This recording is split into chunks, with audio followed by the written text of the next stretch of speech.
Mit navn er Line. Jeg er sygeplejerske og akupunktør her i Klinik Naturligvis.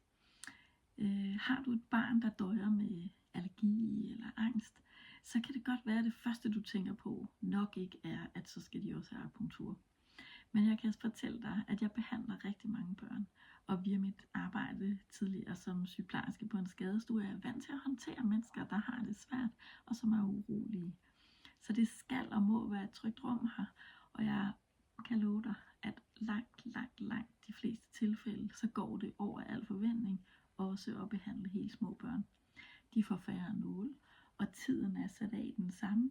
Så enormt vigtigt er information og tryghed, og måske også det, at det er lidt hyggeligt at få nusset tæer eller sludre om løst og fast, imens de får behandlingen. Så hvis du har et barn, hvor du ikke har lyst til, at de skal have mere medicin, du har lyst til at prøve noget andet, så er du hjertelig velkommen til at kontakte mig, og vi kan få en snak, så du kan blive tryg ved, om det her det er noget for dig. Jeg vil glæde mig til at møde både dig og dit barn. Læs eventuelt mere på Klinik Naturligvis' hjemmeside www.aku.nu, eller følg klinikken her på Instagram og Facebook. Ha' det godt.